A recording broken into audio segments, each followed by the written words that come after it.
आणि यातला एक जरी फंडा तुमचा चुकत असेल तर काय करायचं?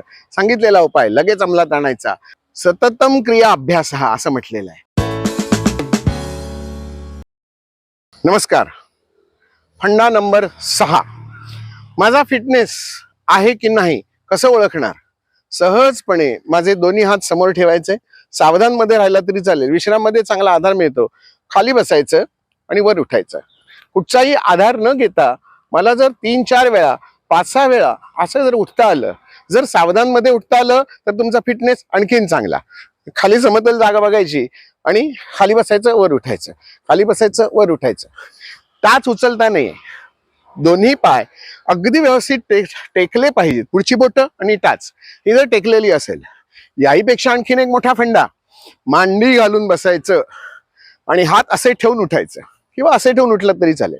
हात न टेकता तुम्हाला उठता येतंय का आणि परत बसता येतंय का, परत उठता, असं 3 वेळा जर करता आलं, करून बघा घरी. मांडी घालून बसायचं, हात न लावता उठायचं. हा फिटनेसचा 6 नंबरचा फंडा. सहजपणे ज्याला जमतो त्याचा दुसरा अर्थ काय काढायचा की माझ्या पोटरीचे स्नायू, मांडीचे स्नायू, गुडघ्याचे स्नायू, पोटाचा चरबीचा आकार किंवा वाढलेलं वजन, कमरेवरचं वजन, छातीवरचा भार आणि दोन्ही हात हे बॅलन्स आहे का हे मला कळतं. पूर्वीच्या काळी जेव्हा वजन नव्हती, उंचीचे तक्ते नव्हते, तेव्हा फिटनेस कसा ओळखला जात होता? त्या काळात जाऊन आपण जर तपासण्या करायच्या ठरवल्या तर त्याच्यातले हे काही फंडे मी तुम्हाला सांगतोय. त्यातला हा सांगितला हा एक फंडा. सहजपणे खाली बसता आलं पाहिजे, सहजपणे उठता आलं पाहिजे, मांडी घालून बसता आलं पाहिजे, मांडी घालून सहज उठता आलं पाहिजे. आसनं जी आहेत आपली आसनं, त्याच्यामध्ये वृक्षासन नावाचं आसन आहे. म्हणजे काय करायचंय? दोन्ही हात असे बाजूला घ्यायचे आणि एका पायावर तोलून धरायचं, पूर्ण शरीराला असं तोलून धरायचं. आणि हा जर माझा बॅलन्स मला व्यवस्थित जमत असेल तर मी स्थिर आहे मनाने आणि शरीराने सुद्धा. हा फिटनेस फंडा नंबर 7.